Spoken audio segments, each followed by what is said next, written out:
Cheque bounce. How can one small mistake lead to 2 years of imprisonment and double the fine?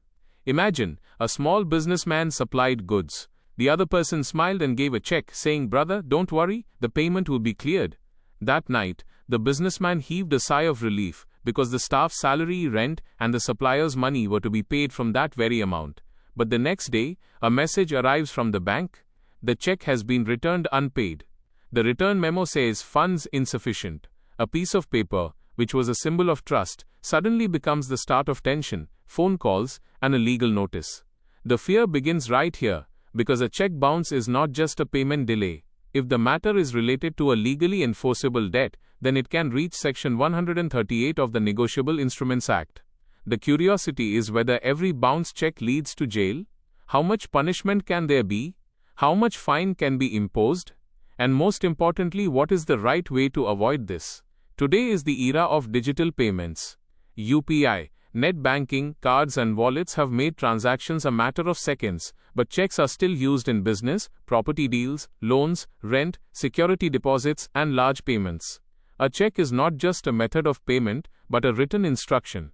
In it, the account holder tells the bank that this much amount should be given to this person or organization. Therefore, a check works as both a sign of trust and a legal record. A problem arises when the bank refuses to make the payment of the check for some reason. This is called cheque dishonour. In common language, people also call it a cheque bounce. A cheque bounce is usually said to happen when there is not enough money in the account. But dishonour is a bigger term, which can include many reasons like signature mismatch, wrong details, stale check, stop payment, and closed account. When a check returns, the bank gives a return memo along with it. This memo itself tells the reason why the check returned unpaid. Later, this document can become very important evidence in court. A Section 138 case becomes strong only when the check was given to repay a legally recoverable debt or liability. That means the money should actually be pending to be paid. If the check was for a gift, donation, or such a transaction where there was no legal liability, then Section 138 does not automatically apply. The court always looks at the reality of the transaction. It is necessary to present the check in the bank within a valid period. In India, generally, the validity of a check is considered 3 months from the check date. After this, the check becomes stale and the bank does not make the payment. If a check is dishonored, the payee has to send a written demand notice to the drawer within 30 days of receiving information from the bank. This notice says that the check amount should be paid. After receiving the notice, the person who gave the check gets 15 days of time. If the payment is made during this period, then the criminal case of Section 138 does not proceed further. If the payment is not made even after 15 days, then a cause of action arises. After this, the complainant has to file a complaint in court within the stipulated legal time. Under Section 138, the punishment can be imprisonment for a maximum of up to 2 years. The fine can go up to twice the check amount, and the court can even impose both. But this does not mean that you will go straight to jail the moment a check bounces. First a notice, a chance for payment, a complaint, a court process, evidence, and judgment. This is the entire legal journey. The most common reason for check dishonour is insufficient funds in the account. Many people give checks but do not maintain the account balance on the presentation date. This very carelessness can become a big trouble. The second reason is a signature mismatch. If the signature on the check does not match the bank record, the bank can reject it. Therefore, one should not be in a hurry while signing a check. Wrong date, unclear amount, difference in words and figures, spelling mistake in payee name, overwriting or incomplete details can also cause a check to be dishonored. Even a small writing mistake can become a big issue. A post-dated check also demands caution. If there is a future date on the check and it is presented in the bank before that date, the bank will not make the payment. A stop payment instruction can also become a reason for check dishonour.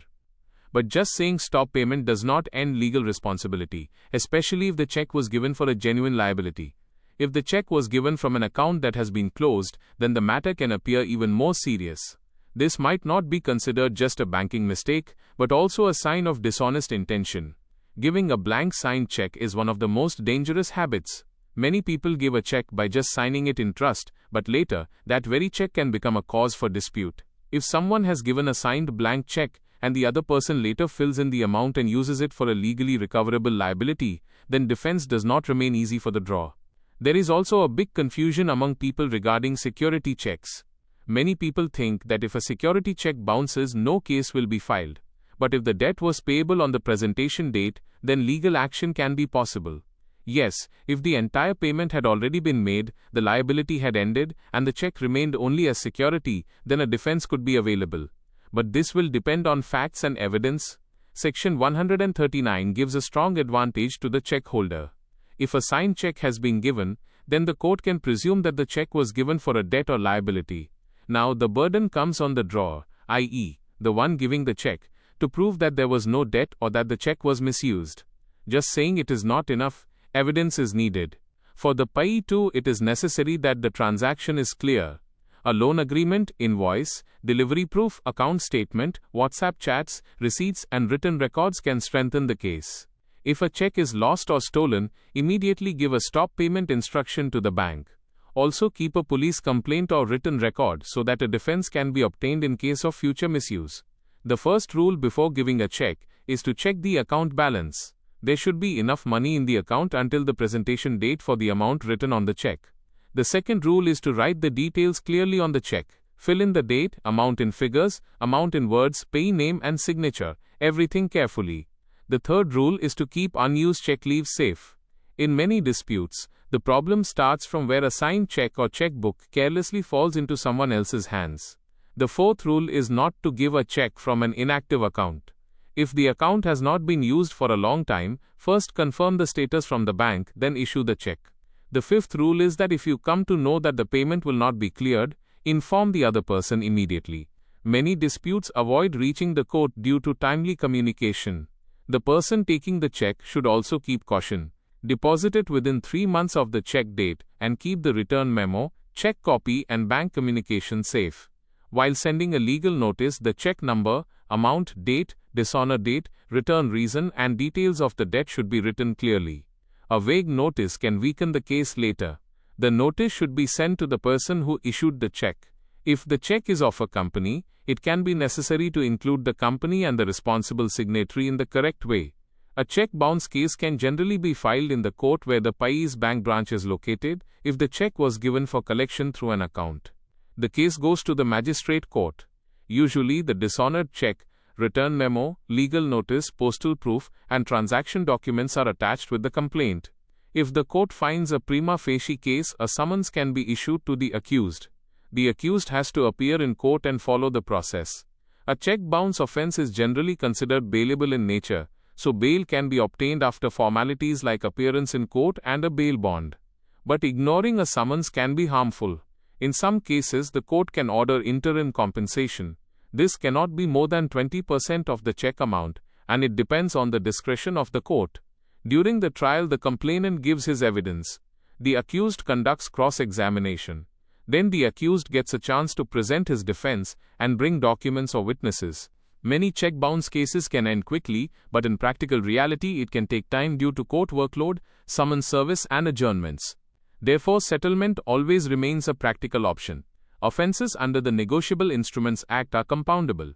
This means both parties can close the matter through mutual agreement if there is a consensus on payment and terms. Mediation can also be useful in many cases. The court can give parties a chance to explore a settlement, so that the money is recovered and the criminal litigation also ends. If the complainant wants fast civil recovery, then in some cases the path of a summary suit can also be considered. This focuses not on criminal punishment, but on money recovery. A check bounce does not have an automatic effect on a credit score in every case. But if the bounce check is related to a loan, EMI or bank liability, there can be an indirect impact. If the check was given knowingly with a fraudulent intention, then based on the facts, separate legal angles like cheating can also arise. But every check bounce is not fraud. Filing a false complaint is also risky. If the payee deliberately makes a false case or manipulates a transaction, then legal consequences can arise against them too. If you are the drawer, and a genuine financial problem has arisen, do not remain silent. Make a written settlement with the payee, keep a record of part payment, and clearly mention the future payment date. If you are the payee, instead of giving threats in emotional anger, it is better to collect documents. If the return memo, notice timeline, and evidence are correct, the case will remain strong.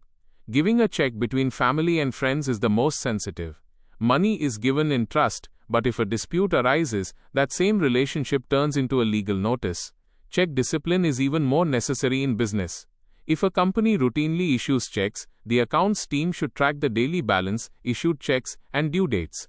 Today, digital India is moving forward rapidly, but the legal importance of a check has not ended. A check can still be a strong evidence in court today. Cheque bounce is not just about bank charges. It can affect reputation, business trust, future credit, and legal peace, all of them. Those who say it's just a check should understand that a signed check is a document associated more with your legal responsibility than your bank account. If a check has been given for any debt, do not look at it like a casual paper. It is a promise, a proof, and can also become a legal trigger upon default. A smart person thinks before issuing a check. Is there a balance? Is the liability genuine? Is the date correct? Is the record available?